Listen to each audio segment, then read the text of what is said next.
అమ్మ తత్వమును ఆలపింతుము ఆలకించరండి, అమ్మను చూడ అభయము వేడ ఆలసించకండి. తక్కిన వెల్పుల తీరు వేరు మా తల్లి తీరు వేరు, మొక్కిన వారికి మొక్కని వారికి మోక్షమిచ్చి తీరు.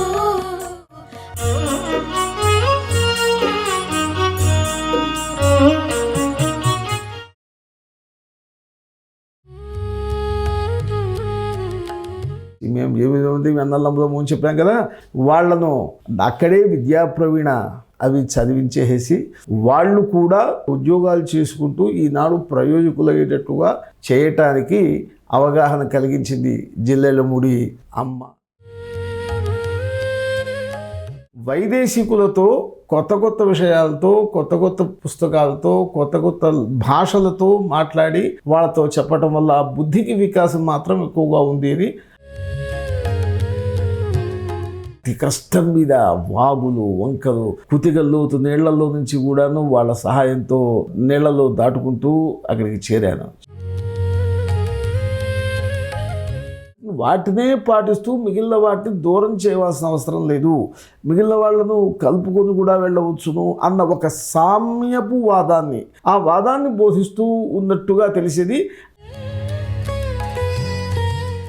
దీన్ని సమర్థించలేక, మనస్సును ఒప్పించలేక, ఉన్న పరిస్థితిని ఎదిరించలేక కొంత తర్జన భర్జన పడ్డ మాట వాస్తవమే. అజ్ఞానం కమ్ముకుంటుంది, చీకట్లో కమ్ముతాయి, లైట్ పోతుంది, పోయినప్పుడు మళ్ళీ యథాప్రకారంగా మళ్ళీ కుక్కతో ఒక వంకర అన్నట్టుగా మన బుద్ధి అదే ప్రకారంగా పోవటం అనేది సహజం. ఏమమ్మ దేవత కావడంలో ఒకప్పుడు కృష్ణుడు ఇట్లాంటి వాడు కదా, కృష్ణుడు ఇట్లా కనపడలేదా, రాముడు ఇట్లా కనపడలేదా, ఆ రాముడిని మనం ఈనాడు భగవంతుడిగా కొలవటం లేదా, అలానే ఇవి కూడా కావచ్చు, సందేహం ఏముంది అనే భావము. చాలా పేద కుటుంబంలో నుంచి వచ్చినవాడిని.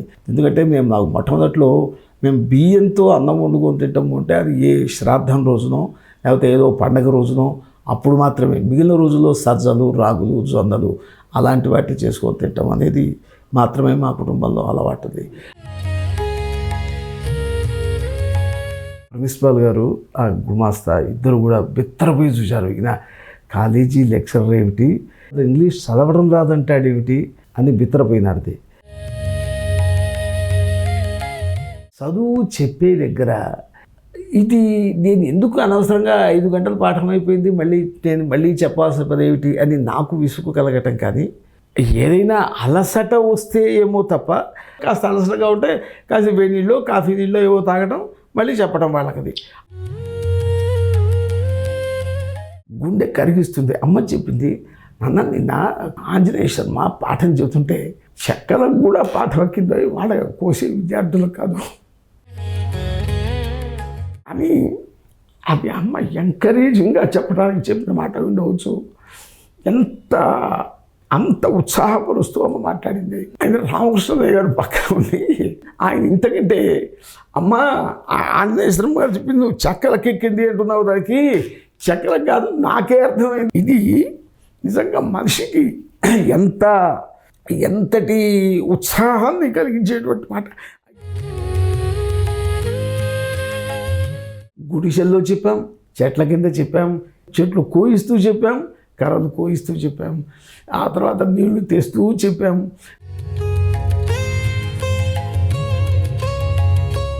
శ్రీ సృష్టి లక్ష్మీ ప్రసన్నాంజనేయ శర్మ గారు 1971లో మాతృశ్రీ ఓరియంటల్ కాలేజీ ప్రారంభ దశలో ఉన్నప్పుడు వీరు తమ అభ్యాసాన్ని పూర్తి చేసుకుని ఆ కాలేజీలో తమ 18వ ఏట లెక్చరర్గా చేరినవారు.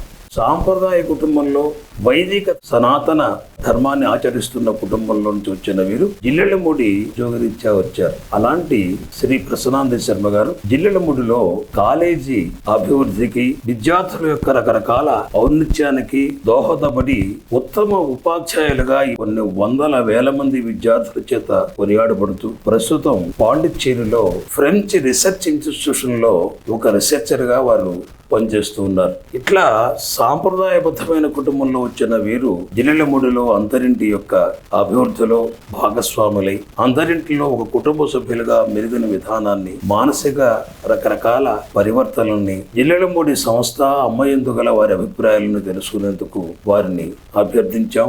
దయతో వారు మాకు ఇంటర్వ్యూ ఇవ్వడానికి అంగీకరించారు. వారిని ముందుగా వారి గురించి, వారి కుటుంబ నేపథ్యాన్ని గురించి తెలియజేయవలసిందిగా ప్రార్థిస్తున్నాం. నమస్కారం శర్మ గారు. అయ్యా నమస్కారం అండి.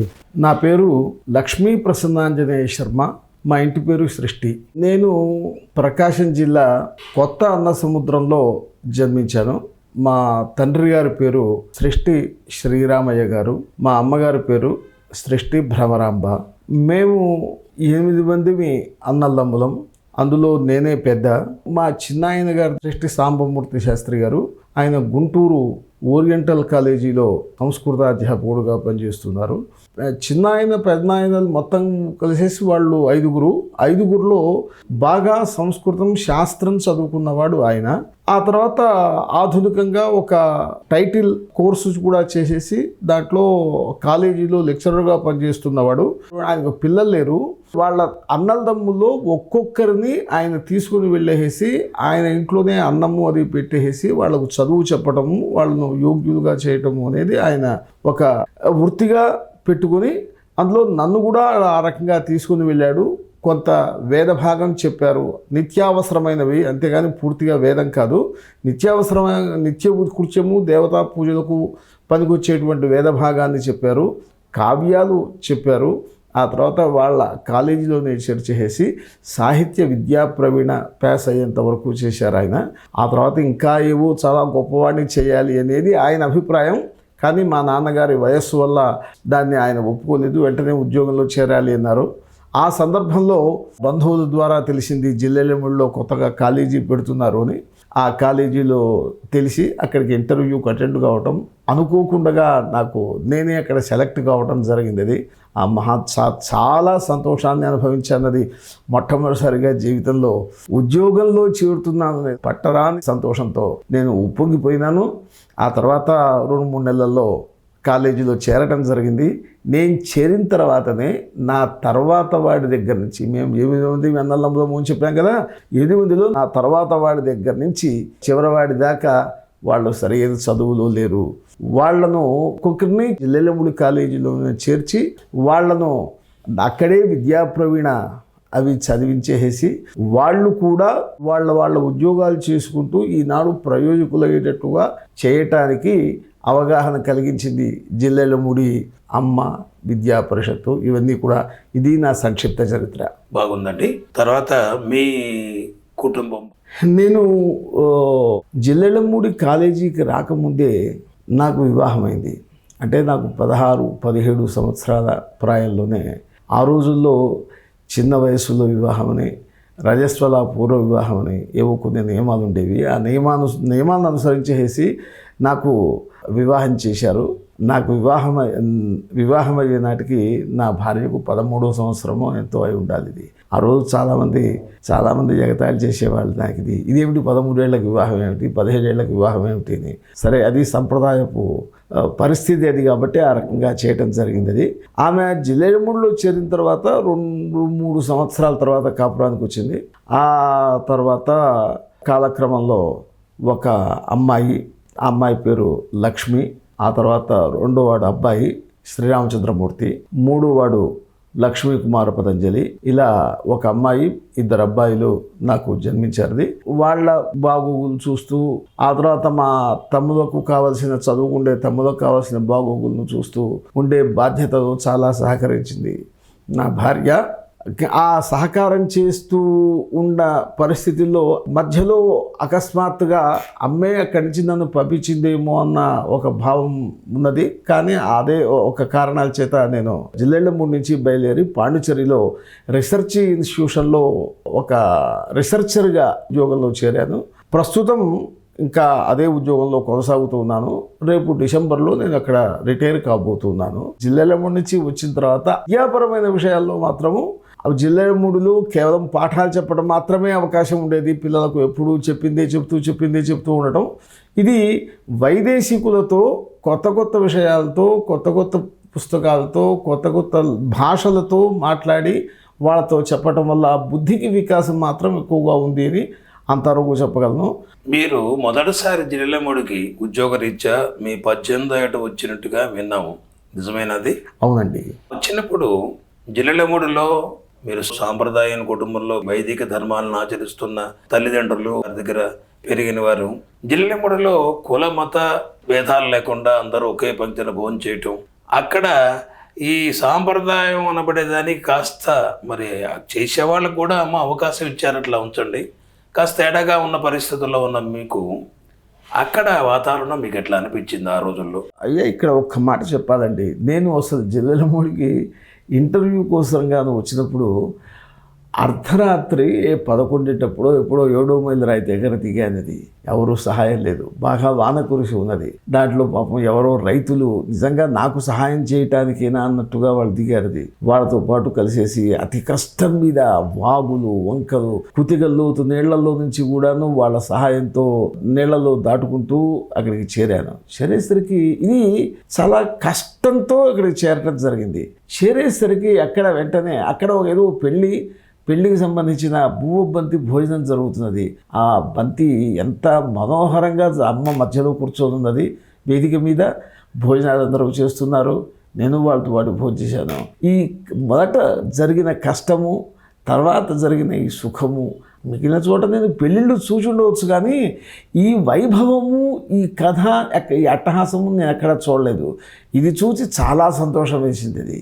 ఇది ఇట్లా జరగటానికి మూలకారకురాలు అమ్మ అని ఇంతమంది అక్కడ చేరటానికి, ఈ వైభవానికి అమ్మ మూల కారణము అని తెలిసి చాలా సంతోషించాను.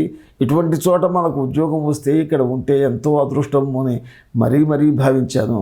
ఇదంతా మొదటి రోజున జరిగిన వ్యవహారం అది. ఆ తర్వాత మీరు అన్నట్టుగా క్రమక్రమంగా ఎప్పుడో కొంతకాలానికి కానీ తెలియలేదు, అమ్మ ఈ కుల మత సాంప్రదాయ వర్ణాశ్రమ ధర్మాల కొంచెం విరుద్ధంగాని కాదు, కానీ వీటిని అంత పట్టించుకోవాల్సిన అవసరం లేదు. విరుద్ధంగా పోవటం అంటే కావాలని విరుద్ధంగా పోవటం అవుతుంది. అది ఎవరో నాస్తికులు వాళ్ళు పోయినట్టుగా అవుతుంది. అమ్మ దృష్టి అలా కాదు. అమ్మ మీరు అది ఖచ్చితంగా వాటినే పాటిస్తూ మిగిలిన వాటిని దూరం చేయవలసిన అవసరం లేదు, మిగిలిన వాళ్ళను కలుపుకొని కూడా వెళ్ళవచ్చును అన్న ఒక సామ్యపు వాదాన్ని, ఆ వాదాన్ని బోధిస్తూ ఉన్నట్టుగా తెలిసేది. అయినప్పటికీ కూడా అదేదో మనసులో కొంచెం కష్టమనే అనిపించేది. ఎందువల్లంటే మా పుట్టిన దగ్గర నుంచి మరి అంతవరకు ఉన్న సంస్కారం మొత్తం కూడా చాలా వైదిక సాంప్రదాయపు సంస్కారం కదా. మనం అంతా పాటించామా లేదా అనేది మళ్ళీ వేరే సంగతి, కానీ తెలిసి లోపల పడ్డ సంస్కారాలు వేరేగా ఉన్నాయి. కాబట్టి వీటిని పూర్తిగా మనం వదిలిపెట్టాలి లేదా పక్కవాళ్ళతో కలిసి భోజనం చేయాలి అనో ఈ రకంగా అనుకుంటున్నప్పుడు కొంచెం బాధ వేసినట్టుగా అనిపించేది కొద్ది రోజుల పాటు. ఆ తర్వాత కొంచెం దూరం వెళ్ళిన తర్వాత అర్థమైంది దానికి. ఇది ఏమంటే మనకు వేదాంత శాస్త్రంలో కూడా చెప్తారు వాళ్ళది. వేదాంత శాస్త్రం అంటే ఉపనిషత్తులో కూడా చెప్తాయి. ఒక స్టేజీకి వెళ్ళిన తర్వాత ఎత్ర వేదాహ అవేదాహ, మీకు అక్కడ ఆ స్టేజీకి వెళ్ళిన వాడికి అంటే ఆ జ్ఞాన దశకు వెళ్ళిన తర్వాత వాడికి వేదాలు కావు, శాస్త్రాలు కావు, దేవతలు కాదు. ఎత్ర సర్వం ఆత్మైవాభూత్ తస్య, ఈ మిగిలిన వాటితో మిగిలిన ధర్మాలు అధర్మాలు వీటితో తేడా ఏమీ ఉండదు అని భావాలు వేదాంతంలో కూడా చెప్తారు దానికి. ఈ భావాలను చూసినప్పుడు ఒక రకంగా అనిపించేది, అమ్మ ఈ భావాల నుంచి చెబుతున్నారేమో అని అనిపించేది. ఇది ఉపనిషత్తుల్లో కూడా ఉన్నదే కదా అని అనిపించేది. కానీ ఎందుకో మనస్సుకు వచ్చేసరికి ఒక తటపట దశ, పక్కవాళ్ళు చూస్తున్నప్పుడు వాళ్ళు ద్వేషిస్తూ ఉంటే వాళ్ళ ఎదట దీన్ని సమర్థించలేక, మనస్సును ఒప్పించలేక, ఉన్న పరిస్థితిని ఎదిరించలేక కొంత తర్జన పడ్డ మాట నిజానికి వాస్తవమే. కానీ అయినప్పటికీ కూడా ఒక్క మాట ఈనాటికి ఈ తర్వాత కూడా కొద్ది సందర్భాల్లో గుర్తుకు వచ్చినప్పుడు కొంత సమన్వయం అవుతుంది కదా దానికి. భగవద్గీతలో భగవానుడు కృష్ణ పరమాత్మ చెప్తారు ఆయన, యద్యద్ విభూతిమత్సత్వం యద్యదూర్జితమేవ తత్తదేవావగచ్చత్వం మమ తేజోంశ సంభవం అని. ఈ ప్రపంచంలో ఎక్కడైనా ఎక్కడ నీకు మామూలుగా కనిపించే విశేషముల కంటే అతిశయం ఎక్కడ కనిపిస్తూ ఉంటుందో, ఎలాగంటే మామూలుగా మనం ఇంట్లో వెలిగించే దీపం కంటే సూర్యుని ప్రకాశం చూస్తే చాలా గొప్పది, ప్రపంచాన్ని మొత్తాన్ని ప్రకాశింపజేస్తున్న దీపం అది. ఇలాంటి విశేషాలు ఎక్కడ కనిపిస్తున్నాయో అవన్నీ కూడా నా తేజోంశ సంభవం, నా అంశ అక్కడ చాలా ఎక్కువగా ఉన్నది అని గుర్తించు. నన్ను గుర్తించడం, నన్ను అంటే పరమాత్మను, నన్ను అంటే ఇక్కడ కృష్ణుడి శరీరం కాళ్ళు చేతులు నీకు మాత్రం అర్థం కాదు. ఆ పరమాత్మను గుర్తించడానికి ఏమిటి అంటే ఇలా ఎక్కడ విశేషంగా తేజస్సు ఒక విశేషమైన పరిస్థితిలో మీకు కనిపిస్తూ ఉంటుందో అది పరమాత్మ అంశ, లేకపోతే జరగదు. అది గుర్తించు, దాన్ని నువ్వు ధ్యానించు, దాని ద్వారా నువ్వు పైమెట్టుకు ఎక్కవచ్చు అని ఆయన చెప్పారు. అది దాన్ని పట్టి చూచి అమ్మ దగ్గర ఇప్పుడు మిగిలిన ఎంతమంది స్త్రీలు లేరు, మా అమ్మ ఉన్నారు, మా అమ్మ ఉన్నారు, మిగిలిన వాళ్ళంతా చాలామంది ఉన్నారు. వీళ్ళందరూ ఎవరి దగ్గరికి ఇట్లా ఆకర్షితులై జనం వస్తున్నారు, భక్తి ప్రపత్తులతో పూజలు చేస్తున్నారు, ఎక్కడా లేదు కదా. మరి అమ్మ దగ్గరికి ఎందుకు వస్తున్నారు? అమ్మ దగ్గర ఉన్న ఏదో ఒక విశేషాన్ని చూచి కదా వీళ్ళంతా వస్తున్నది. ఈ విశేషంతో, ఏ విశేషంతో ఇంతమంది ఆకర్షితులై వస్తున్నారో ఆ విశేషం అదే అతిశయం, అదే పరమాత్మాంశ. ఆ పరమాత్మాంశను చూచి వస్తున్నారు కాబట్టి డెఫినెట్గా ఇది పరమాత్మాంశ, ఇక్కడ ఉండకపోతే ఇది జరగదు అనేటువంటి నమ్మకం క్రమక్రమంగా బలపడసాగింది.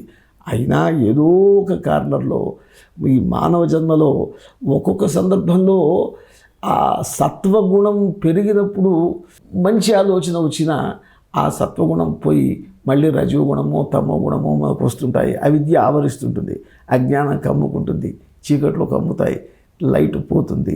పోయినప్పుడు మళ్ళీ యథాప్రకారంగా మళ్ళీ కుక్కతో ఒక వంకర అన్నట్టుగా మన బుద్ధి అదే ప్రకారంగా పోవటం అనేది సహజం. ఆ రకంగా ఈ మధ్యలో ఆ రకంగా చాలాసార్లు మళ్ళీ వెనక్కు పోవటము, అయినా అమ్మ దేవత కావటం ఏమిటి అని ఓసారి సంశయం వస్తుంది. సరే, అమ్మ దేవత కాకపోవచ్చు, ఒక మహా తేజస్వి, ఓ మహాయోగిని అని మళ్ళీ దానికి ఆన్సర్ వస్తుంది. అది మహాయోగిని మాత్రం ఏమవుతుంది, ఆమె ఏమి యోగం చేస్తున్నది అని మళ్ళీ సంశయం వస్తుంది. ఈ రకంగా ఆ జీవితం మొత్తం మీద కూడా అమ్మను గూర్చిన అమ్మ అంటే మీరు అడిగిన ప్రశ్నలో అమ్మ దేవత అనే అంశాన్ని చాలామంది ఆశ్రయించి అక్కడికి వచ్చారు. మీ అభిప్రాయం ఏమిటి అని. అందువలన నేను యథార్థంగా లోపల దాచుకోకుండా చెప్పాలి అంటే ఈ సదసత్ అంటే ఇది అవును కాదు అనేటువంటి రెండు దరుల మధ్యలో ఇటు నుంచి ఈదుకుంటూ అటుపక్క పోయి అటుపక్క నుంచి ఇటు పక్కకు వచ్చేసి ఈ రకంగా ఈదులాడిన వ్యక్తులలో నేను ఒకడినే. తర్వాత అమ్మ వల్ల చాలా ఉపకారాలు పొందేసి ఇది అయినప్పుడు అమ్మ దేవత కావడంలో ఒకప్పుడు కృష్ణుడు ఇట్లాంటి వాడు కదా, కృష్ణుడు ఇట్లా కనపడలేదా, రాముడు ఇట్లా కనపడలేదా, ఆ రాముడిని మనం ఈనాడు భగవంతుడిగా కొలవటం లేదా, అలానే ఇవి కూడా కావచ్చు, సందేహం ఏముంది అనే భావం దృఢపడుతూనూ ఉన్నది. అంటే ఇది అమ్మ పోయిన తర్వాత, అమ్మ సిద్ధి పొందిన తర్వాత, అమ్మ పునః పరబ్రహ్మలో ఐక్యమైన తర్వాత ఈ భావాలు కలగటం అనేది సరి. ఉండగా అమ్మ పాంచభౌతిక దేహంతో ఉండగా మీకు ఈ దృఢ విశ్వాసం కలిగిందా అంటే ఖచ్చితంగా కలిగింది అని చెప్పడం కష్టం. చాలా భాగం కలిగింది. అది ఎప్పటికప్పుడు అది గాలి కొట్టినప్పుడల్లా కూడా తడపటాయిస్తూ ఆ మధ్యలో ఊర్లా కొడుతూ ఉండేది. కొన్ని సందర్భాల్లో అవును, కొన్ని సందర్భాల్లో కాదు అనే వీటిలో నడిచిందే కానీ నా మైండు నేను ఖచ్చితంగా ఒకవైపుకు మొగ్గిన స్థాయిలో నా మనస్సు లేదు. నిజంగా నేను ఇంకా ఇది అనుభవంతో చెప్పిన మాట. యుక్తితో చెప్పడము అంటే, యుక్తి అంటే మనం లాజిక్ ఉపయోగించి చెప్తే అమ్మాయి దేవత ఎందుకు కాకూడదు, కృష్ణుడు దేవత పరమాత్మ అయినప్పుడు అమ్మ ఎందుకు కాకూడదు, రాముడు అయితే ఎందుకు కాకూడదు అనేది ఇప్పుడు యుక్తిపరంగా నేను ఖచ్చితంగా దాన్ని నమ్మగలను అని మీకు దృఢంగా చెప్తున్నాను. దానికి మొదట్లో 18 సంవత్సరాల వయసులో మీరు జిల్లెమూడిలో లెక్చరర్గా వచ్చారు. మీకంటే పెద్ద పిల్లలు, మీ వయస్సు గలవాళ్ళు చాలామంది విద్యార్థులుగా మీ దగ్గర విద్యను అభ్యసించారు. ఆ సందర్భాల్లో మీరు పొందిన కొన్ని జ్ఞాపకాలు, అనుభూతులతో పాటు నేను వింటాం ఏంటంటే, అంతకుముందు ఆంగ్ల విద్య, ఇంగ్లీష్ అని ఏమాత్రం తెలియని బ్యాక్గ్రౌండ్ నుంచి వచ్చినవారు, కేవలం సంస్కృతము, వేదము వాటి గురించి చదువుకుని వచ్చినవారు, జిల్లెలమూడిలో అటెండెన్స్ రిజిస్టర్లో సంతకం పెట్టడం కూడా మీకు ఆ ఇంగ్లీష్ అక్షరాలు ఎట్లా వస్తాయని ఆలోచన చేసి పలక మీద దిద్దుకున్న మీరు ఈనాడు ఫ్రెంచ్ రీసెర్చ్ ఇన్స్టిట్యూషన్లో ఒక రీసెర్చర్గా ఫారెన్ డెలిగేట్స్కి మన శాస్త్రాల్లో ఉన్న రకరకాల విధానాలన్నీ ఇంగ్లీషులో అనర్గళంగా వాళ్ళకు బోధించే స్థాయికి పెరిగిన విధానంలో వచ్చిన మార్పులు, ఆ మొదట్లో వాళ్ళ దగ్గర మీరు దిద్దుకుని సంతకం పెట్టిన విధానం దగ్గర నుంచి ఇప్పటిదాకా జరుగుతున్న మార్పుల్ని మీరు ఏ రకంగా మీ యొక్క జ్ఞాపకాలను మాతో పంచుకుంటారో దయచేసి పంచుకోండి. అయ్యా, చాలా సంతోషం. చాలా విచిత్రమైన ప్రశ్న, చాలా సుదీర్ఘమైన ప్రశ్న. ఆ ఒకే ప్రశ్నలో చాలా ప్రశ్నలన్నింటినీ కూడా తోరణంలాగా కూర్చి అడిగారిది. చాలా బాగుంది, చాలా సంతోషం. అన్నిటికీ చెప్తాను. పొరపాటున నేను ఎక్కడైనా మర్చిపోతే మళ్ళీ వాటిని మీరు మధ్యలో అడగండి, నేను వాటిని చేస్తాను. నాకు నిజంగా జిల్లేలమూడి వచ్చినప్పుడు నాకు ఇంగ్లీష్ అక్షరాలు ఏమీ తెలియవండి. ఇంగ్లీష్ అక్షరాలు తెలియదు, ఇంగ్లీష్ పదాలు తెలియవు. ఎందుకంటే నేను పెరిగిన వాతావరణంలో మా చిన్నాయన గారి దగ్గర ఇంగ్లీషు అనే పదం వాడే ఇది కూడా లేదు. సహజంగా సాంప్రదాయంలో ఏమిటంటే ఇవి అపభ్రంశ పదాలు అంటారు వీటికి. ఈ దేవతా కార్యం చేసేటప్పుడు అసలు ఇంగ్లీష్ పదం వాడితే మళ్ళీ కాళ్ళు చేతులు కడుక్కొని ఆచమనం చేస్తే కానీ మళ్ళీ మామూలు సంస్కృతాన్ని ఉచ్చరించడానికి అర్హత రాదు. అంత ఇదైన ఆచారాలు ఉండేవి వెనకాల. సరే, అలా అందువల్ల మమ్మల్ని ఇంగ్లీష్కు ఎప్పుడు ఎవరు ఇంగ్లీష్కు చదివించడానికి ఎవరు సాహసించలేదు. ఒకటి ఆచారపరమైతే, రెండవది ఇంగ్లీష్ చదివించడానికి డబ్బులు కావాలి. ఆ రోజుల్లో ఎవరికి డబ్బులు ఉన్నవారు. నేను చాలా మీకు మొదట్లోనే చెప్పుండాల్సింది, చాలా పేద కుటుంబం, మధ్యతరగతి కుటుంబం కూడా కాదు, చాలా పేద కుటుంబంలో నుంచి వచ్చినవాడిని. ఎందుకంటే నాకు మొట్టమొదట్లో మేము బియ్యంతో అన్నం వండుకొని తింటాము అంటే అది ఏ శ్రాద్ధం రోజునో లేకపోతే ఏదో పండగ రోజునో అప్పుడు మాత్రమే. మిగిలిన రోజుల్లో సజ్జలు, రాగులు, జొన్నలు అలాంటి వాటిని చేసుకొని తింటాం అనేది మాత్రమే మా కుటుంబంలో అలవాటుది. ఆ తర్వాత అది మళ్ళీ మా తమ్ముళ్ళు కొంచెం వాళ్ళ దగ్గరకు వచ్చేసరికి మారిపోయింది అనుకోండి. నా దగ్గర ఉన్న పరిస్థితి అట్లాంటిది. మా చిన్నాయన గారి దగ్గరికి వచ్చిన తర్వాత ఆయనది ఇంకా చాలా ఆచారవంతమైన కుటుంబం. ఈ ఆచారవంతమైన కుటుంబంలో అక్కడ ఇంగ్లీష్కు తావీ లేదు. అంతా సంస్కృతం తెలుగు ఇది పాస్ అయినాను. మామూలుగా బయట వాళ్ళు ఉపయోగించే మామూలు పదాలను కూడా మేము వాటిని సంస్కృతంలో వాడటము, తెలుగులో వాడటమే తప్ప ఇంగ్లీష్ పదాల్లో వాడే అవకాశం లేదు. అలాంటి పరిస్థితిలో జిల్లేలమూడి వచ్చిన తర్వాత అప్పటికి వచ్చే విద్యార్థులంతా 10th క్లాస్ పాస్ అయ్యి వచ్చేవాళ్ళు. వాళ్ళకు ఇంగ్లీష్ అనుభవాలు చాలా ఉంటాయి. ఇంగ్లీష్ ఆ తర్వాత నాకు ఖచ్చితంగా ఒక అనుభవం చెప్తాను. నేను విద్యార్థులకు ఎందువల్లనో పాపం మొదటి నుంచి కూడా నా దగ్గర పాఠం చదవటము అంటే వాళ్ళు సరదాగా ఉండేవాళ్ళు. అటు ఆడపిల్లలు కానీ మగపిల్లలు కానీ ఆ అంశాలు బాగానే ఉండేవి. కానీ ఒకరోజు పొద్దున లేచేసి బయట తిరుగుతూ ఉంటే ఒక విద్యార్థి ఉండేసి, ఏమంటే మీకు మీ ఇంటికి ఎవరో గెస్ట్ వచ్చినట్టున్నారే అని అడుగుతున్నాం. గెస్ట్ వచ్చినట్టున్నా అంటే నాకు ఆ గెస్ట్ అనే పదానికి అర్థం తెలియలేదు. నేను గెస్ట్ అంటే ఒకసారి పొంది రెండోసారి ఏమైనా మారుస్తాడేమో అని మళ్ళీ ఎవరు నాకు వినపడలేదు సరిగాను అన్నాను. మళ్ళీ గెస్ట్ వచ్చినట్టున్నారే అని. ఈసారి కాదు, గెస్ట్ అంటే ఏమిటి అని అతన్ని అడిగాను. అతను ఆశ్చర్యపోయి మీ అతిథులు వచ్చినట్టున్నారే అని. అవునవును వచ్చారు అని చెప్పేసి చెప్పాను. నాకు ఇలా ఒక్కోసారి దానికి కార్నర్ అయినప్పుడల్లా కూడా చాలా బాధేసేది. అంటే నేను ఇలా తక్కువ స్థితిలో ఉన్నాను కదా అని. అలాగే ఒకసారి నా కేశవ శర్మ గారు అంటారు, మీకు వెకేషన్స్ ఎప్పటి నుంచి అని అడిగాడు. కడుక్కుంటుంటే వెకేషన్స్ అంటే ఏమిటో తెలియదు. చాలా సిగ్గేసింది ఇది. తర్వాత రెండోసారో మూడోసారో అడిగితే చెప్తారేమో అనుకున్నాను. లేదు, మళ్ళీ వాళ్ళని తిరిగి అడగాల్సి వచ్చింది. వాళ్ళు అర్థం చెప్తే చెప్పించుకున్నాను.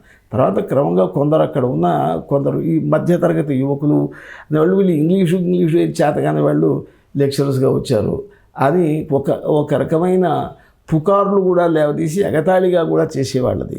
ఇది బయట పరిస్థితి. అయితే కాలేజీలో పరిస్థితిలోకి వచ్చేసరికి నాకు రేపు సెలవు కావాలండి అని ప్రిన్సిపాల్ గారిని అడిగితే, ఆ రోజు అక్కడ దాంట్లో గుమాస్తాగా పనిచేస్తున్న ఆయన ఒక లీవ్ లెటర్ ఇంగ్లీష్లో ముద్రించి ఉన్నటువంటి పేపర్ ఇచ్చారు. అది చేస్తే నేను అన్నాను, మొత్తం ఉండేసి దాని తల మాత్రం లోపలికి పెట్టేసి ఒళ్ళంతా కూడా పక్కన చాచుకొని ఒక సిగ్గు దాంతో, ఏమండి నాకు ఈ ఫామ్ ఫిల్ చేసి ఇవ్వకూడదా మీరు, నేను సంతకం పెడతాను అన్నాను. నాకు అదేంటి ఫామ్ ఫిల్ చేసి మేము ఇవ్వడం ఏంటి, నువ్వు ఫిల్ చేసి ఇచ్చేసి. సార్ నాకు ఇంగ్లీష్ రాదు. ఇద్దరు ఒక్కసారి ప్రిన్సిపాల్ గారు ఆ గుమాస్తా ఇద్దరు కూడా బిత్తరపోయి చూశారు. ఈయన కాలేజీ లెక్చరర్ ఏమిటి, ఈ ఇంగ్లీష్ రాదు, ఇంగ్లీష్ చదవడం రాదంటాడేమిటి అని బిత్తరపోయినాడు. ఆ తర్వాత ఆ పక్కన ఎవరో స్టూడెంట్ చేత, బహుశా మణి అనుకుంటాను, వారు ఎవరి చేతనో ఫిల్ చేయించేసి దాని మీద సంతకం చేసి వెళ్ళాను. అదే ఎక్విటెన్స్లో జీతం ఇచ్చిన తర్వాత ఎక్విటెన్స్లో సంతకం చేయాల్సి వచ్చింది. నాకు మామూలుగా అలవాటు ఉన్నాయి, పేరును కట్ చేయకూడదు అనేటువంటి ఏమిటో పిచ్చి ఆలోచనలు. సృష్టి లక్ష్మీ ప్రసన్నాంజనేయ శర్మ అని సంతకం చేశారు. ఏమయ్యా నువ్వు ఇంత సంతకం చేస్తే ఈ గడ్లు చాలవు దాకి నీ పేరు కట్ చేసుకోవాలి, ఇంత పేరు చాలదు అన్నది. నాకెందుకు ఆ రోజుకు పేరు కట్ చేయడం అంటే చాలా కష్టం. దాన్ని ఎస్ఎల్పి ఆంజనేయ శర్మనో, ఎస్ఎల్ ప్రసన్న ఆంజనేయ శర్మనో ఏమిటో రకరకాలుగా చేశాను. ఒక నెల ఒక రకంగా. ఆ తర్వాత కరెస్పాండెంట్ గారు చూసేసి మీరు ఏదో రకరకాలుగా చేస్తున్నారు సంతకాలు, ఇలా కాదు మీరు కరెక్ట్గా ఏదో ఒకదాన్ని చేయండి కాదు, ఇట్లా రకరకాలుగా మార్చకూడదు అని చెప్పారు. అది ఆ తర్వాత దాన్ని ఎస్ఎల్పి ఆంజనేయ శర్మ అని ఏదో చేశాను. దానికి ఈ ప్రిన్సిపాల్ గారు ఆఫీస్లో ప్రిన్సిపాల్ గారు గుమాస్తా వీళ్ళ ముందు నాకు ఇంగ్లీష్ రాదు ఒప్పుకోవాల్సి రావటం, స్టూడెంట్స్ ముందు గెస్ట్ అంటే ఏమిటో, వెకేషన్స్ అంటే ఏమిటో తెలియకుండా వాళ్ళ ముందు అవమానాన్ని పొందటం, ఇది చాలా బాధ కలిగించింది. అది అయితే ఏం చేయాలి? సరే, నేను ఈ విషయాన్ని చూస్తూ ఉండగా ఆయన ఆ సంస్థలో కోన సుబ్బారావు గారిని, ఒక వృద్ధుడు రిటైర్ అయిన ఇంగ్లీషు మ్యాథమెటిక్స్ టీచరు అనుకుంటాను, రిటైర్ అయి ఉన్నారు. ఆయనతో పెద్దగా కలిసేవాళ్ళు తక్కువ, ఆయనతో మాట్లాడేవాళ్ళు ఆయనకు కావాలి, నాకు ఇంగ్లీష్ చెప్పేవాళ్ళు కావాలి. ఆయన పోయి అడిగాను. దానికి నేను చెప్తాను తప్పనిసరిగా మాస్టారు, రేపటి నుంచి మనం తప్పనిసరిగా ఇది ఒక పద్ధతి ప్రకారంగా గురుకుల పద్ధతి అని కాకుండా మనం మామూలుగా నడుస్తూ విషయాలు మాట్లాడుతూ ఇంగ్లీష్లో మాట్లాడదాం, అవి మీకు కలిగిస్తుంది అని ఆయన ధోరణిలో ఆయన చెప్పాడు. అది నాకు కావాల్సిన ధోరణి ఏమిటంటే అది సిస్టమేటిక్గా చదవటం అనేది నా ధోరణి, ఆయనకి సిస్టమేటిక్గా చదవటం కాదు, మామూలుగా ఆడుతూ పాడుతూ చదువు రావాలి అనేది ఆయన సిద్ధాంతం. ఈ రకంగా దాంతో ఆయన ద్వారా నిజంగా కొంత నేర్చుకోవడం జరిగింది. అది ఏం చేసినా ఇంగ్లీషు మీద ఒక రకమైన పరిజ్ఞానం అనేది మాత్రం సరిగా ఏర్పడలేదు, గ్రిప్ అనేది రాలేదు. ఇంతలో ఎంఏ పరీక్ష రాస్తే కానీ పిహెచ్డి చేయడానికి వీల్లేదు, ఎంఏ పిహెచ్డి లేకపోతే ఇంకా ఇంక్రిమెంట్ రాదు అని ఇట్లాంటి లక్షణాలు ఏవో వచ్చాయి యూనివర్సిటీ రూల్స్లో. అప్పుడు ఆ ఎంఏ పరీక్ష రాయాలి అంటే ఈ ఓరియంటల్ ఫీల్డ్ నుంచి వచ్చిన వాళ్లకు మధ్యలో పిఓఎల్ అని ఒక పరీక్ష పెట్టేయాలి దానికి, అది ఇంగ్లీష్లోనే రాయాలి. దానికి సంస్కృతం సబ్జెక్టు ఇంగ్లీష్లో రాయటం. ఈ పరీక్ష పాస్ కావడానికి high school head master Subbarao గారు అనుకుంటాను, ఆయన మిగిలిన వాళ్ళు ఏవో, ఆ తర్వాత గోపాలరావు గారు, వీళ్ళ సహాయాలతో కొన్ని తెలుసుకొని ఏదో రకంగా ఆ పరీక్ష రాశానది. ఆ పరీక్షలో నాకు మిగిలిన వాళ్ళకందరికీ 3rd క్లాస్ వచ్చింది, నాకు మాత్రం 2nd క్లాస్ వచ్చింది. అది మొత్తం ఉండేసి దాని తల మాత్రం లోపలికి పెట్టేసి ఒళ్ళంతా కూడా పక్కన చాచుకొని ఒక సిగ్గు దాన్ని నేను సంతకం పెడతాను అన్నాను. అదేంటి ఫామ్ ఫిల్ చేసి ఇద్దరు ఒక్కసారి ప్రిన్సిపాల్ గారు ఆ గుమాస్తా ఇద్దరు కూడా బిత్తరపోయి చూశారు. ఈయన కాలేజీ లెక్చరర్ ఏమిటి, ఈ ఇంగ్లీష్ రాదు, ఇంగ్లీష్ చదవడం రాదంటాడేమిటి అని బిత్తరపోయినాడు. ఆ తర్వాత ఆ పక్కన ఎవరో స్టూడెంట్ చేత, బహుశా మణి అనుకుంటాను, వారు ఎవరి చేతనో ఫిల్ చేయించేసి దాని మీద సంతకం చేసి వెళ్ళాను. అదే ఎక్విటెన్స్లో జీతం ఇచ్చిన తర్వాత ఎక్విటెన్స్లో సంతకం చేయాల్సి వచ్చింది. నాకు మామూలుగా అలవాటు ఉన్నాయి, పేరును కట్ చేయకూడదు అనేటువంటి ఏమిటో పిచ్చి ఆలోచనలు. సృష్టి లక్ష్మీ ప్రసన్నాంజనేయ దాకి నీ పేరు కట్ చేసుకోవాలి, ఇంత పేరు చాలదు అన్నది. నాకెందుకు ఆ రోజుకు పేరు కరెక్ట్గా ఏదో ఒకదాన్ని చేయండి కాదు, ఇట్లా రకరకాలుగా మార్చకూడదు అని చెప్పారు. అది ఆ తర్వాత దాన్ని ఎస్ఎల్పి ఆంజనేయ శర్మ గారు ఏదో చేశాను దానికి. ఈ ప్రిన్సిపాల్ గారు ఆఫీస్లో ప్రిన్సిపాల్ గారు గుమాస్తా వీళ్ళ ముందు నాకు ఇంగ్లీష్ రాదు ఒప్పుకోవాల్సి రావటం, స్టూడెంట్స్ ముందు గెస్ట్ అంటే ఏమిటో వెకేషన్స్ అంటే ఏమిటో తెలియకుండా వాళ్ళ ముందు అవమానాన్ని పొందటం, ఇది చాలా బాధ కలిగించింది. అది అయితే ఏం చేయాలి? సరే, నేను ఈ విషయాన్ని చూస్తూ ఉండగా ఆయన ఆ సంస్థలో కోన సుబ్బారావు గారిని ఒక వృద్ధుడు రిటైర్ అయిన ఇంగ్లీషు మ్యాథమెటిక్స్ టీచరు అనుకుంటాను, ఆయన రిటైర్ అయి ఉన్నారు. ఆయనకు చెప్పేవాళ్ళు కావాలి. ఆయన పోయి అడిగాను దానికి. నేను చెప్తాను తప్పనిసరిగా మాస్టారు, రేపటి నుంచి మనం తప్పనిసరిగా ఇది ఒక పద్ధతి ప్రకారంగా గురుకుల పద్ధతి అని కాకుండా మనం మామూలుగా నడుస్తూ విషయాలు మాట్లాడుతూ ఇంగ్లీష్లో మాట్లాడదాం, అవి మీకు కలిగిస్తుంది అని ఆయన ధోరణిలో ఆయన చెప్పాడు. అది నాకు కావాల్సిన ధోరణి ఏమిటంటే అది సిస్టమేటిక్గా చదవటం అనేది నా ధోరణి, ఆయనకి సిస్టమేటిక్గా చదవటం కాపాడుతూ చదువు రావాలి అనేది ఆయన సిద్ధాంతం. ఈ రకంగా దాంతో ఆయన ద్వారా కొంత నేర్చుకోవడం జరిగింది. అది ఆయన ద్వారా ఇంకా ఏవో కొన్ని విషయాల్లో ఆయనకు కవిత్వం మీద దృష్టి, తెలుగు కవిత్వం మీద ఉన్నది, అని మిగిలిన విషయాలు మాట్లాడుతూ ఉండేవారు అనుకున్నది. కానీ ఏదో ఏం చేసినా ఇంగ్లీషు మీద ఒక రకమైన పరిజ్ఞానం అనేది మాత్రం సరిగా ఏర్పడలేదు, గ్రిప్ అనేది రాలేదు. ఇంతలో ఎంఏ పరీక్ష రాస్తే కానీ పిహెచ్డి చేయడానికి వీల్లేదు. ఎంఏ పిహెచ్డి రాయాలి అంటే ఈ ఓరియంటల్ ఫీల్డ్ నుంచి వచ్చిన వాళ్లకు మధ్యలో పిఓఎల్ అని ఒక పరీక్ష పెట్టేయాలి దానికి, అది ఇంగ్లీష్లోనే రాయాలి. దానికి సంస్కృతం సబ్జెక్టు ఇంగ్లీష్లో రాయటం. ఈ పరీక్ష పాస్ కావడానికి నాతో పాటు పనిచేసే వాళ్ళు కొందరు, కుమారశర్మ గారు ఎవరు, వాళ్ళంతా కూడా కొంచెం ముందుగా పాస్ అయినారు దానికి. ఈయన ప్రిన్సిపాల్ గారు ఏం చేశారంటే, కాదు వాళ్ళు అట్లా చేసిన రీతి కాదు, నేను ఇంగ్లీష్ చెప్తాను, దాని ప్రకారంగా మీరు గట్టిగా రాదురు కానీ అని చెప్పారు. అది కానీ ఇవన్నీ కాలగర్భంలో కలిసిపోయిన ఈ ప్రతిజ్ఞలు, ఈ ప్రామిస్సులు ఇవన్నీ ఏం జరగలేదు, సాధ్యం కాలేదు అనుకోండి అది పళ్ళ వల్ల. ఆ తర్వాత ఏదో రకంగా అక్కడ ఆ రోజున ఉన్న high school head master Subbarao గారు, మిగిలిన వాళ్ళు ఆ తర్వాత గోపాలరావు గారు, వీళ్ళ సహాయాలతో కొన్ని తెలుసుకొని ఏదో రకంగా ఆ పరీక్ష రాశాను. అది ఆ పరీక్షలో నాకు మిగిలిన వాళ్ళకందరికీ 3rd క్లాస్ వచ్చింది, నాకు మాత్రం 2nd క్లాస్ వచ్చింది. అది బహుశా శ్రద్ధ వల్ల వచ్చి ఉంటుంది. చాలా చాలా బాగుంది. సుబ్బారావు గారు అంటే భట్టిపోరు వెంకట సుబ్బారావు గారు ఆ రోజుల్లో హై స్కూల్ హెడ్ మాస్టర్గా ఉండేవారు. గోపాలరావు గారు అంటే కొమరవోలు ద్వారా మీరు కొంత ఇంగ్లీష్ని నేర్చుకునే ప్రయత్నం చేసి కొంత సఫలీకృతమైనారని అనుకోవచ్చు అంటారే? అవునండి, తప్పనిసరిగా అదే ప్రారంభం. అసలు వాళ్ళతోనే ఈ ఒక రకంగా ఏబిసిడి ఆరంభించాను అని చెప్పుకోవచ్చు. నాకు బాగా గుర్తు, మొట్టమొదటిసారి ఆయన చెప్పిన గుర్తు, milk is white, so is white, but milk also is white, but also it is sweet. ఏవో ఈ రకంగా కొన్ని అంటే ఎడిషనల్గా కొన్ని పదాలను యాడ్ చేస్తూ ఒకే సెంటెన్స్ నుంచి అది బట్, ఆ తర్వాత ఆల్సో, ఈ ఉన్న కొన్ని విశేషణ అవ్యయాలను వాటిని వేస్తూ పార్టికల్స్ను యాడ్ చేస్తూ చేసేటువంటి సెంటెన్స్ను పెంచుకుంటూ పోవటం, అది ఆయన ధోరణి. ఆ ధోరణి ఆ రోజు నచ్చలేదు, కానీ నిజంగా ఆ రకంగా ఆడుతూ పాడుతూ నేర్పేటువంటి విధానంలో ఆయన కొన్ని సెంటెన్సెస్ అవి నేర్పడం జరిగింది.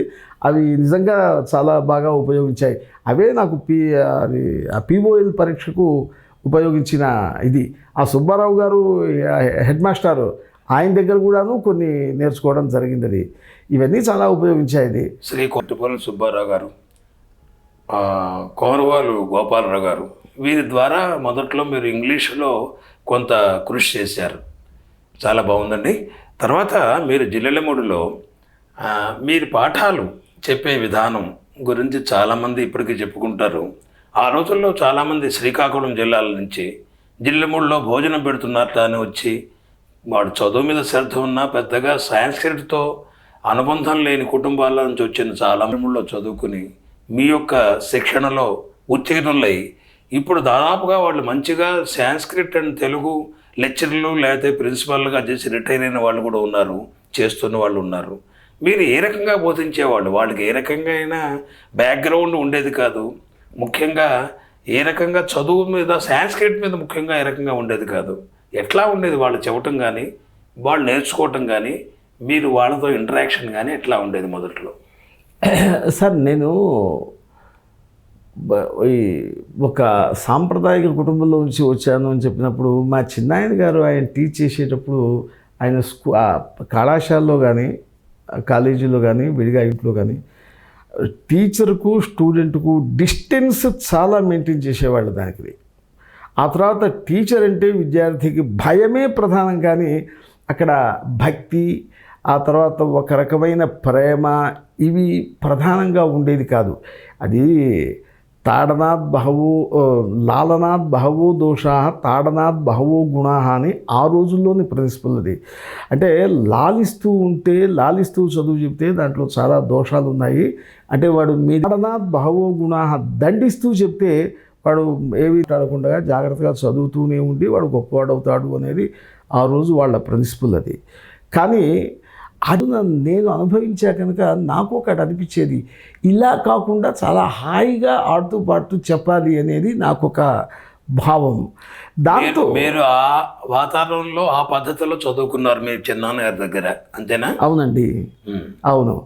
కానీ అది నా మనస్సుకు కొంచెం ఎక్కడైతే బాధ భాగాలే ఎక్కువగా ఉండేవి.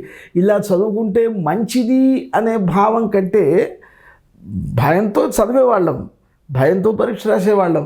ఆ భయమే నడిపించింది. పరీక్షలో పాస్ అయినాం, అంతా అయింది. వాళ్ళంటే గురువులంటే భయము, భక్తి అనేది కొంచెం వెనక భాగంలో ఉండేది. కానీ మా నాన్న ఆయనకి పరీక్షల ప్రకారంగా దాన్ని మౌల్డ్ చేసి చెప్పటము అనేది అది ఆయనకు అంత ఇది కాదు. ఆయన మా నాన్నగారు సంవత్సరం చదువుకున్నవారే ఆయన. కానీ ఈ ఆధునిక కళాశాల విధానాలు, ఇవి సిలబస్లు పూర్తి చేయటాలు, ప్రశ్నపత్రాలు, వాటికి ఆన్సర్ చేయించడాలు ఇలాంటి అలవాటు ఉన్న వ్యక్తి కాదు. కానీ ఆయన పాఠం చెప్తే చాలా ముద్దుగా రంజకంగా ఉండేది. పైన ఏమీ అక్షరాలు రాని వ్యవసాయం వాడు, కూలి చేసుకునేవాళ్ళు కూడా అలా దోదపోయేవాళ్ళు వచ్చి కూర్చొని ఆయన ఏదో చెప్తుంటే అలా ఆలపిస్తూ ఉండేవాళ్ళు. నాకు పాఠం చెప్తే మా చిన్నారిలాగా పాఠం అనలైజ్ చేసి బాగా చెప్పాలి, ఆయనలాగా అనలైజ్ చేస్తూ చెప్పాలి, ప్రభావం కలిగి. కానీ మా నాన్నగారిలాగా చెప్పాలి, రంజకంగా చెప్పాలి అని రెండు భావాలను కలపాలి అనే ఒక భావం ఉండేది. ఇది నిజంగా ఇది అదృష్టవశాత్తు ఎందుకో నాకు కొంచెం పట్టింది, అది బాగానే పట్టింది. అది మా విద్యార్థులను క్లాస్లోకి వెళ్ళేసి విద్యార్థులను చూస్తే, ఆ విద్యార్థులు మేము చదువుకున్న రీతికి నేను వచ్చి చెప్పడానికి కుర్చీలో కూర్చున్నప్పుడు వాళ్ళ రీతి చూస్తే నాకు ఆశ్చర్యం వేసింది. ఏమిటి వీళ్ళకు ఏం మనం చెప్తాము, వీళ్ళ దగ్గర అసలు వాళ్ళకు రామ అంటే తెలియదు. నాకు బోధనా విధానంలో కొత్తది. బహుశా నాకు పేరు రావాలనే యోగం ఏదో ఉన్నది. ఆ యోగం వల్ల అతను పరీక్షలో పాస్ అయినాడుతున్నాం. అతనికి ఒక రకమైన చాలా గౌరవభావం ఏర్పడింది. ఆ తర్వాత 2 సంవత్సరాలు అక్కడే ఉన్నాడు. పరీక్ష చక్కగా చదివాడు. ఏదో 40 మార్కులతోనో ఎట్లా రకంగా పాస్ అయినాడు. వెళ్ళి మళ్ళీ ఉద్యోగంలో జాయిన్ అయినాడు. ఇలా జస్ట్ 1-2 కేసుల్లో ప్రత్యేకించి వాళ్ళు కాలేజీ దీంతో సంబంధం లేదు, వాళ్ళు ఇంటికి కూడా వచ్చేసి పాపం ఇంటికి వెళ్ళకూడదు, ఇంట్లో భార్య వీళ్ళు ఉన్నారు, వాళ్ళు ఏమైనా అనుకుంటారు అనేది వాళ్ళు పట్టించుకునేవాళ్ళు కాదు. నేను పట్టించుకోలేదు, మా భార్య పట్టించుకోలేదు. వాళ్ళను ఆ రకంగా తీసుకొని వాళ్ళకు చెప్పడం జరిగింది. ఒక స్టేజీలో చాలా ఎంతవరకు వెళ్ళాల్సి వచ్చిందంటే, తిరిగి నాకు అన్నిసార్లు చెప్పడానికి గొంతు నొప్పి వేసేది. గొంతు దగ్గర బాగా ఎక్కువగా మాట్లాడితే ఒక వాపు వచ్చేది. దీన్ని భరించలేక వాళ్లకు అందక ఏం చేయడానికి కాక నేను పాఠాలన్నింటినీ కూడాను ఆ రోజుల్లో నేను ఒక టేప్ రికార్డర్ కొని దాంట్లో క్యాసెట్స్, అప్పటికి సీడీలు ఏం లేవు, ఆ క్యాసెట్లలో నేను పాఠం చేసేసి సాయంకాలం పూట వాళ్ళని పిలిచి అది ప్లే చేసి విద్యార్థులందరూ వింటుంటారు, మీరు వింటూ ఉండండి, నేను ప్లే చేస్తున్నాను అని వాళ్లకు మళ్ళీ నేను చెప్పిన పాఠాలు మొత్తం కూడాను స్లోగా వాళ్ళకందరికీ వినిపించేవాడిని. 2 సార్లు 3 సార్లు వాళ్ళు వినేవాళ్ళు. ఇది ఏ సంవత్సరంలో జరిగి ఉంటుందంటారు? 1980కి ముందు. తర్వాత మీరు విద్యాబోధన చేసేటప్పుడు కేవలం కాలేజీ అవర్సే కాకుండా మిగతా కూడా చేసే ఉన్నారు. ఇది కాక ఇంకేదైనా నడుస్తూ కూడా మీరు అన్నట్టుగా 7 మైళ్ళు ఇట్లా నడుస్తూ కూడా కొంత పాఠాలు చెప్పే విధానాన్ని అవలంబించారా? ఇన్ని రకాలుగా చెబుతున్నప్పుడు అబ్బాయి ఇంతగా చెప్పడం ఏంటి, మనం కాలేజీలో చెప్పేశాం, ఇంటి దగ్గర కూడా చెప్పాల్సి వస్తుందనే భావనలో మీకు ఎప్పుడేమి కలగలేదా? అదృష్టవశాత్తు ఈ భావం కలగదండి. చదువు చెప్పే దగ్గర విసుగు కానీ, ఇది నేను ఎందుకు అనవసరంగా 5 గంటల పాఠం అయిపోయింది నేను మళ్ళీ చెప్పాల్సిన పదేమిటి అని నాకు విసుగు కలగటం కానీ, ఏదైనా అలసట వస్తే ఏమో తప్ప, కాస్త అలసటగా ఉంటే కాస్త వేడి నీళ్ళు కాఫీ నీళ్ళు ఏవో తాగటం మళ్ళీ చెప్పడం వాళ్ళకది. జిల్లెలమూడిలో పూర్వం ఋష్యాశ్రమాల్లో వాటిల్లో విద్యాబోధన చెట్ల కింద లేదా మంచం మీద కూర్చును, అంటే మీ క్లాస్ రూమ్లో క్లాస్ ఉన్నా కూడా అవసరమైతే ఎక్కడ పడితే అక్కడ మీకు అవకాశాన్ని బట్టి ఉన్న పరిస్థితులు వసతులను బట్టి చెప్పే మనస్సుతో పాటు అంత కృషి చేశారని మేము అనుకోవచ్చా? సందేహం లేకుండానండి. అక్కడ సేవా కార్యక్రమాలని కూడా కొన్ని ఉండేవి. ఆ సేవా కార్యక్రమాల్లో వంట చెరుకు కట్టెలు పంపించేవాళ్ళు ఎవరో మహానుభావులు, అలాగే కొన్ని ముద్దులుగా రావటము ఉండేవి. అవి మరి ఆ పొయ్యిలో వేయటానికి తగినట్టుగా వాటిని కోసి చేయాలి. వాటికి గాడి పొయ్యిలోకి వాటికి రంపాలు గొడ్డళ్ళు అవి సామాన్లు ఉన్నాయి దానికి. కానీ మరి మనుషులు అంటే వీళ్ళు మనుషులు డబ్బులు పెట్టి చేయించాలి కదా, డబ్బులు పెట్టి చేయించడం అంటే ఎంత సంస్థకైనా ఇదే. సో ఇప్పుడు ఇంతమంది విద్యార్థులకు భోజనం పెట్టాలి, వచ్చే భక్తులకు పెట్టాలి దానికి.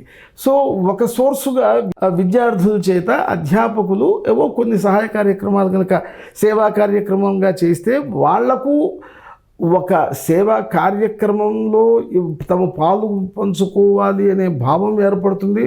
ఒక వినయం అనేది అనవసరం, లేకపోతే గాలికి తిరుగుతారు దానికి అనే భావంతో అట్లా కొన్ని కార్యక్రమాలు ఏర్పరిచేవాళ్ళు దానికి. ఆ ఏర్పరిచినప్పుడు నేను ఒక్కొక్కసారి అనుకునేవాడిని, చదువుకునే టయాన్ని మొత్తాన్ని వీళ్ళకి ఇలా పనులతో వినియోగించేస్తే వీళ్ళని మనం రేపు నువ్వు ఇది ఎందుకు చదవలేదు అంటే వాడు నేను ఆ పని చేసి ఇచ్చాను కాబట్టి చదవలేదు అన్న సమాధానం చెప్తాడని ఇలా భావం ఉండేది.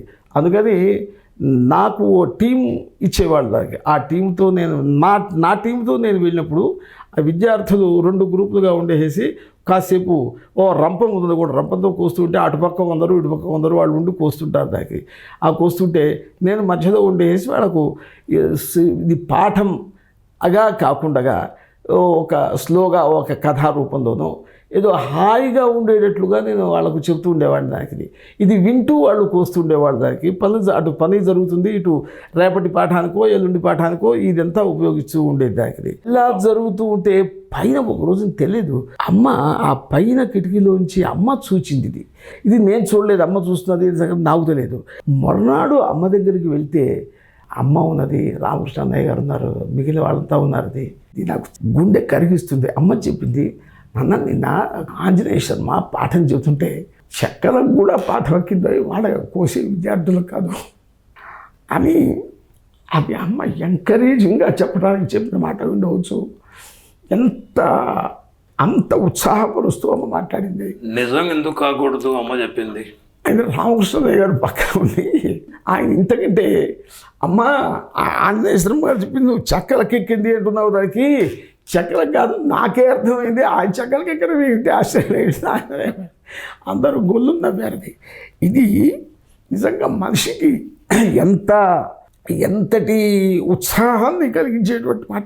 అయితే ఇది ఎక్స్పెక్ట్ చేసిన పని కాదు, కానీ అనుకోకుండా అట్లా జరిగింది. అది ఇది గుడిసెల్లో చెప్పాం, చెట్ల కింద చెప్పాం, చెట్లు కోయిస్తూ చెప్పాం, కర్రలు కోయిస్తూ చెప్పాం, ఆ తర్వాత నీళ్లు తెస్తూ చెప్పాం. వేదంలో ఒక ఇది ఉంది, స్వాధ్యాయ ప్రవచనాభ్యాం న ప్రమదితవ్యం. నీవు చదవటము చెప్పటము ఈ రెండే నీ కార్యక్రమాలు. ఈ 2 కార్యక్రమాల నుండి పొరపాటున కూడా నువ్వు ప్రమాదాన్ని చెందకూడదు, అంటే వీటిని విడిచిపెట్టకూడదు అని శాస్త్రం చెబుతున్నది. ఆ పనులలో ఏ రకమైన శ్రమ అలసట పొందకుండా వీలైనంత వరకు చేసి విద్యార్థులకు మేలు కలగాలి, వాళ్ళు మంచి రిజల్ట్తో పాస్ అవ్వాలి అనే భావంతో వర్క్ చేశాము అని అనుకుంటున్నాను. అంటే మీకు మిగతా బయట ప్రపంచంలో సంబంధం కాకుండా విద్యాబోధన చేయటమే కాకుండా అనేక సేవా కార్యక్రమాల్లో పాల్గొనేవాళ్ళని చెప్పారు. ఈ రకమైన కార్యక్రమాల్లో కట్టెలు కొట్టడం, నీళ్లు తేవడం, గుండెగలతో నీళ్లు లేకపోతే తర్వాత ఆ రోజుల్లో మరి పబ్లిక్ టాయిలెట్స్ కూడా మరి మీ ఆధ్వర్యంలో అందరికి అడిగేవాళ్ళని, అంటే మీరంటే మీరు ఒక్కడే గారు స్టాఫ్ కూడా డ్యూటీస్ వేసి ఉంటే ఉండొచ్చేమో, లేకపోతే చేసేవారని.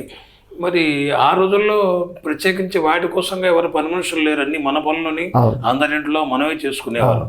మీరు ఉద్యోగం కోసం వచ్చినవారు, ఉద్యోగం చేయటమే కాకుండా ఈ పనులన్నీ చేస్తున్నప్పుడు మీ మానసికమైన భావాలు ఎట్లా ఉండేవి? భోజనాలు చేసేటప్పుడు ఎక్కడా గోల లేకుండా డ్యూటీ చేయటాలు, అందరినీ పర్యవేక్షణ చేయటం, అందరికీ అన్నీ వస్తున్నాయా లేవా అని చూడటం, ఆ తర్వాత లెట్రిన్స్, ల్యాబరేటరీస్ వీటిని శుభ్రంగా ఉదయం పూట సాయంకాలం పూట క్లీన్గా ఉన్నాయా లేవా అని వాటిని చేయించడం, అవసరమైతే చేయటం కూడా. ఇదేమి అంటే వాళ్ళు ఇది తప్పు తక్కువ అనే భావం కాకుండా ఇది మనిషికి ఇది తెలియాలి, ప్రతివాడికి కూడాను. మనం హెచ్చు అధ్యాపకుడిని కాబట్టి నేను చాలా హై లెవెల్లో వాడిని, విద్యార్థులు తక్కువ లేదా ఇంకా స్కావెంజర్స్ వాళ్ళు లో లెవెల్ అనే భావం ఉండకుండా అందరికీ అన్నీ తెలియాలి అనేది, సమభావంగా ఉండాలి అనేది అయి ఉంటుందని నేను అనుకుంటున్నాను దానికి. కానీ అన్ని పనులు మనకు తెలిసి ఉండటము, అందుకోసంగా అన్ని పనులు మనం తెలుసుకొని ఉండాలి అని ఆ భావం మాత్రం మనసుకు నచ్చింది. దానివల్ల చాలా ఉపయోగపడ్డాము అని అనుకుంటున్నాను దానికి. కాలేజీ పిల్లలు కూడా ఆ రోజుల్లో పని చెబితే ఎందుకు చేయాలనిపించేది, కానీ ఆ శిక్షణ, ఆ రోజు జరిగిన ఆ సేవ మూలకంగా మేము జీవితంలో చాలా ఉపయోగం పడ్డాం అనేది ఇప్పుడు తెలుస్తుంది అన్నవాడు కూడా చాలామంది ఉన్నారు. ఆవిడ ఊరు కరణం గారి భార్య, అందరూ అమ్మ అంటున్నారు. ఈ అమ్మ అంటాం ఏంటి, అక్కయ్య ఏంటి, అన్నయ్య ఏంటి, ఇక్కడ ఈ రకంగా ఉండటం ఏంటి, ఈ వాతావరణం ఏంటి అనే భావనలు మీ మీద మొదట్లో వేసిన ముద్రలు ఏమైనా ఉంటే, ఆలోచనలు ఉంటే చెప్పండి. అందరినీ కూడాను అన్నయ్య అనే స్థాయికి నేను కూడా అంటే తప్పేమిటి, అన్నయ్య కాదా అనే ఒక భావానికి ఎదగలిగాను. కానీ మొదట్లో కొంచెం అదేదో ఎబ్బెట్టుగాను అనిపించిన మాట నిజమే. తర్వాత అమ్మతో మొట్టమొదటిసారి మాట్లాడటం అన్నది, మనం ఏదో దూరంగా ఉందాం, మనం ఎక్స్పోజ్ చేసుకుంటే మనం ఎవరో ఎగతాళి చేస్తే మనం ఏదో అవుతామేమో అనే భయం ఉంటుంది. ఈ భయం ఉన్నందువల్ల నేను ఎక్కువగా అమ్మ దగ్గరికి చేరలేకపోయినాను. చాలా రోజుల పాటు అమ్మ గమనిస్తూ ఉండేది. అమ్మ దగ్గరికి వెళ్ళినప్పుడు, దగ్గరికి వెళ్ళవలసి వచ్చినప్పుడు అమ్మ వీటన్నిటినీ పరిశీలిస్తుండేది. అలాగే చిన్న వయసులో వచ్చిన నా భార్యను ఆమె చాలా ఒక ప్రత్యేకమైన అభిమానంతో ఆమె చూస్తూ ఉండేది. నన్ను నాన్న పలకరించేది. అంత బాగుంది. కానీ మరీ దగ్గరగా ఒక్కొక్కసారి సందర్భం ఎక్కడ వచ్చిందంటే, నాకు మా నాన్నగారు ఆయన చివరి దశలు వచ్చాయి. ఆ చివరి దశల్లో ఉండగా నేను అక్కడ లేను, ఊళ్ళో లేను, జిల్లాలో లేను. లేనప్పుడు మా తమ్ముళ్ళు ఉన్నారు, వాళ్ళకి ఏం తెలియదు, డబ్బులు ఎక్కడున్నాయో తెలియదు. నిజానికి డబ్బులు లేవు, డబ్బులు ఉంటే కదా ఎక్కడున్నాయో తెలియటానికి. మా మిస్సెస్ ఉన్నది, మా అమ్మ ఉన్నారు. వీళ్ళు ఉన్నా ఎవరు ఏమీ చేయలేనంతటి ఆర్థిక దుస్థితి. ఆ స్థితిలో నేను అంతకు ముందే ఒక గంట కిందట బయలుదేరేటూ వెళ్ళిపోయినాను నేను గుంటూరుకి చదువుకోవడం కోసం కాదు. ఇది వీళ్ళు ఈ పరిస్థితి మా నాన్నగారికి గబక్కిన వాంతి, పక్షవాతం వచ్చినట్టుగా తెలుస్తున్నది. వీళ్ళు ఎవరో వెళ్ళేసి అమ్మ దగ్గర చెప్పారు. దానికి అమ్మ వెంటనే ఏదో కారు ఇచ్చేసి చీరాల డాక్టర్ గారి దగ్గరికి తీసుకెళ్ళమని చెప్పేసి పంపించారు. దానికి డాక్టర్ పోటూరి సుబ్బారావు గారు వారి దగ్గరికి పంపించింది. మీరు వారి దగ్గరికి వెళ్ళండి, అక్కడ కావాల్సిన ఆయన వైద్యం అది ఆయన చేస్తారు అనేది. నిజానికి ఆ కారుకు డబ్బులు ఎవరు ఇచ్చారో తెలియదు. అమ్మకు అవసరం ఏమిటిది దానికి ఇలా పంపించారు. మా అమ్మ తమ్ముళ్ళు వెళ్ళారు, కలిసి వెళ్ళారు, అక్కడ దాంట్లో చేరారు. అక్కడ చేర్చారు. చేర్చిన తర్వాత మా తమ్ముడు గుంటూరుకు వచ్చేసి నన్ను తీసుకొని వచ్చారు, ఇట్లా ఆయనకు వచ్చారని. ఆయన ఈ లోపుగా సుబ్బారావు గారు ఇలా కాదు, దీంట్లో కాదు, మీరు వేరే డాక్టర్ హాస్పిటల్లో చేరిస్తే మంచిది అని వారు చెప్పడం. ఈ లోపుగా నేను చీరాలకు చేరటం, ఆయన ఒక హాస్పిటల్లో చేర్చడం, ఇది జరిగింది. అది అయిన తర్వాత ఆ డాక్టర్ ఆ హాస్పిటల్లో ఆ డాక్టర్ చెప్పారది, ఈయన ఇంకా 4-5 రోజుల కంటే ఎక్కువగా బ్రతికే క్వశ్చన్ లేదు, ఆయన బ్లడ్ యూరియా ఏదో ఉన్నది, దీంట్లో మీరు అనవసరంగా ఇక్కడ పెట్టేసి డబ్బు పెట్టగలరు నేను అనుకోవటం లేదు. మీ స్థితిని చూస్తే మీరు హాయిగా ఇంటికి తీసుకెళ్ళండి, 3 రోజులు 4 రోజులు ఉంటారు, ఇంతకు మించిన సిచ్యువేషన్ లేదు ఇది అని ఆయన కుండ పగల కొట్టేసినట్టుగా చాలా క్లియర్గా చెప్పాడు. నేను వెంటనే బయలుదేరేసి అమ్మ దగ్గరికి వచ్చేసి అమ్మకు చెప్పాను. అది నేను మొట్టమొదటిసారి డైరెక్ట్గా అమ్మ దగ్గరికి మొట్టమొదటిసారిగా వెళ్ళిన ఘట్టం. రామకృష్ణ అన్నయ్యని పిలిచి రామకృష్ణ అన్నయ్యకి చెప్పింది. వెంటనే ఆయన వ్యాన్ ఇచ్చేసి మీరు వ్యాన్లో వెళ్ళేసి మీ నాన్నగారిని వాళ్ళు తీసుకొని రండి అంటే మా అమ్మగారు నన్ను ఇట్లా పోయి పంపించడంలో కారణం ఏమిటంటే వస్తే ఇక్కడ చనిపోతే ఊరు కాని ఊరు చుట్టుపక్కల ఇళ్ళు ఉన్నాయి, ఈ ఇళ్లలో ఆయన చనిపోతే మిగిలిన వాళ్ళు దీన్ని అంగీకరించరు, సంస్థ అంగీకరిస్తుందో అంగీకరించదు, ఇవి తెలియకుండా ఇవి చేస్తే ఇదిగా ఉండదు అనే దృష్టితో ఇక్కడ కనుక్కొని వెళ్తే ఇక్కడ కాదు అంటే మా ఊరు తీసుకెళ్ళాలి అనేది అభిప్రాయం. అది అమ్మ మీరు ఇట్లాంటి వాటిని గురించి ఆలోచించడం అన్నది ఇది క్వశ్చన్ కాదు అని చెప్పేసి వెంటనే రామకృష్ణయ్య పిలిచి వ్యాన్ ఇచ్చి పంపించింది. ఆ వ్యాన్కు డబ్బులు ఎవరు ఇచ్చారో తెలియదు. ఆ వ్యాన్లో మా నాన్నగారిని మేము తీసుకొని వచ్చాం. ఇంట్లో అప్పుడు ఇచ్చినటువంటి ఇంట్లో ఉన్నాం, దానికి ఆయనకు ఏదో చేయాల్సిన సేవ చేస్తూ ఉన్నాం. వాటికి స్థితిలో మా నాన్నగారు ఒక రోజున అకస్మాత్తుగా ఆయన తుదిశ్వాస విడిచారు. వెంటనే అమ్మకు రామకృష్ణయ్య గారికి వాళ్ళకు తెలిసింది. వాళ్ళు తర్వాత మా చిన్నాని గారు వాళ్ళు ఆ సమయానికి వచ్చి ఉన్నారు. మంచి వాన కురిసింది. అది ఆ రోజున ఏం చేయటానికి అంత్యక్రియలు చేయడానికి అవకాశం లేదు. అంత్యక్రియలు చేయటానికి అవకాశం లేదు సరే, చేయటానికి ఇప్పుడు దాన సంస్కారానికి కావాల్సిన డబ్బులు నా దగ్గర లేవు, కట్టెలు లేవు. రామకృష్ణయ్య అమ్మ చెప్పి పంపిస్తే రామకృష్ణయ్య అక్కడ హాస్టల్ కోసం గాను తుమ్మ ముద్దులు అన్నీ కూడా వరుసగా ఒక పేర్చి ఉన్నారు. దానికి అసలు వాళ్ళు అడగలేదు, నువ్వు ఏం చేస్తావు అని అడగలేదు. ఆ తుమ్మ ముద్దులు వేసి పంపించారు. అన్ని ఏర్పాట్లు అమ్మ సూచనలతో సంస్థ ద్వారా రామకృష్ణయ్య వీళ్ళ ద్వారా జరిగాయి. అన్నీ ఎక్కడ ఒక్కటి లోపం లేకుండా అన్నీ జరిగాయి. దహన సంస్కారం అయ్యి వచ్చిన తర్వాత అమ్మ చెప్పింది, నువ్వు ఎక్కడికి వెళ్ళవద్దు, అగ్ని కార్యక్రమాలు మీ సంప్రదాయ ప్రకారంగా. ఇక్కడ మీరు అండర్లైన్ చేసి చెప్పిన మాట దాకిది. అంటే సహజంగా అక్కడ సంస్థలో ఎట్లా ఉండేదంటే ఈ చనిపోయిన ఆబ్దికాలైనా ఇవన్నీ అమ్మకే సమర్పణం అన్నట్టుగా ఆయన కృష్ణుడు చెప్పినట్టుగా యత్కరోషి యదశ్నాసి యజ్జుహోషి దదాసియతు తత్పురుషుడు మొదర్పణం అని ఆయన చెప్పినట్టుగా విన్నాం భగవద్గీతలో. నువ్వు ఏది ఇస్తావో ఏది చేస్తావో అదంతా నాకు వదిలేసి నాకు అర్పణం చేసేసేయని. దీన్ని నమ్మినట్టుగా అనిపించేవాళ్ళు నమ్మి నారా అన్నట్లుగా సంస్థలో వాళ్ళంతా కూడా ఆబ్దికం వస్తే వాళ్ళు తీసుకెళ్ళేసి అమ్మకి ఇచ్చేవాళ్ళు. వాళ్ళకి ఈ భోక్తలకు పెట్టాలో అవి కాకుండా కాదు. ఇది కొంచెం ఎంతో ఎబ్బెట్టుగా ఉండేది. బహుశా ఈ ఎబ్బెట్టుతనాన్ని ఫీల్ అవుతున్న లక్షణం అమ్మకు తెలుసు, క్లియర్గా తెలుసు. ఏమంటే ఆమె వీటన్నిటిని కూడా గ్రహించకపోతే ఇంకా అమ్మ ఎక్కడ దానికి గ్రహించి, నాన్న నువ్వు మీ సంప్రదాయం నువ్వు ఎట్లా చేయదలుచుకుంటే ఆ రకంగా నువ్వు అన్నీ ఇక్కడ చేసుకో, ఏం బాధ లేదు. నువ్వు కావాల్సిన వస్తువులు స్టోర్ హౌస్ నుంచి అన్నీ తీసుకో, నీకు ఏం కావాల్సి వస్తాయో మీరు ఎవరెవరు పిలుస్తారో వాళ్ళని పిలుచుకోండి, అదే రకంగా చేయండి. వసతి కావాల్సి వస్తే అడిగి రూములు తీసుకోండి అని ఇన్ని చక్కగా చెప్పి చాలా క్లియర్గా దగ్గరగా ఉంటూ మాట్లాడిన సందర్భం అది. అయిన తర్వాత చక్కగా కార్యక్రమాలన్నీ సాగాయి. ఈనాటి నా చాలాసార్లు అనుకునేవాడిని, ఆ కట్టెలకు డబ్బులు ఇస్తే బాగుండునేమో అని. మా తండ్రి గారి ధన సంస్కారాలకు కట్టెలకు కూడా ఖర్చు పెట్టలేకపోయినానా అని అనిపించేది. కానీ ఇది అదృష్టం కదండి. కొడుక మీకు ఆ రకమైన భావన ఉండటం సహజం. కానీ అమ్మ సమక్షంలో అమ్మ సూచన ప్రకారంగా జరిగింది ప్రతిదీ పవిత్రమైంది, అమ్మ నిర్ణయంతో కూడిందని మేము భావిస్తున్నాం. దానికి మీరు పెట్టలేకపోయినారని అనుకోవాల్సిన ఇదేం లేదు. అమ్మ నిర్ణయం ప్రకారంగా ఆవిడ మీ యొక్క మనస్సును అనుసరించి చేశారు. దాని గురించి మీరేమి ఇది కాక్కర్లేదు. ఆమె ఇంకా ఎంత ఉదారంగా చేశారంటే, ఒకసారి మా నాన్నగారు ఇంకా ఆయనకు అంత్యదశ అనేది కాకుండా ఉన్నప్పుడు ఆయన మా ఫ్యామిలీ పెద్ద ఫ్యామిలీ 8 మంది అన్నదమ్ములు అంటే ఆశ్చర్యపోయారు అమ్మ కూడా.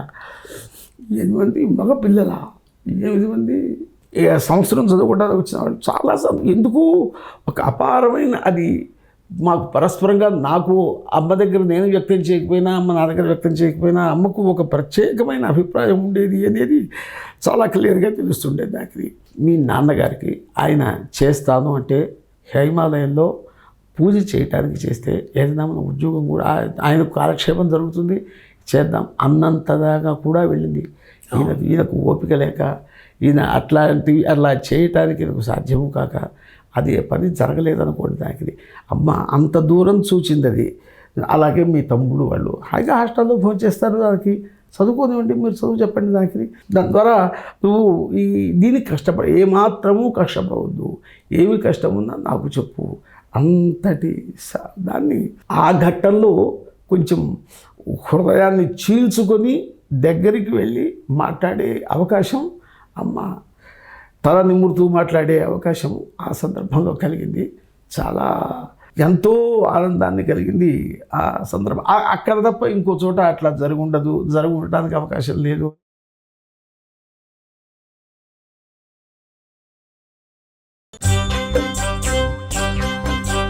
రండి రండి జిల్లెల్ల మూడి, లెండి లెండి నిద్రను వీడి, అన్నలారా రెండు కన్నులారా మీరు అమ్మను కంటారు అమ్మవారంటారు. రండి రండి జిల్లెల్ల మూడి, లెండి లెండి నిద్రను వీడి. రండి రండి జిల్లెల్ల మూడి, లెండి లెండి నిద్రను వీడి. రండి రండి జిల్లెల్ల మూడి, లెండి లెండి నిద్రను వీడి.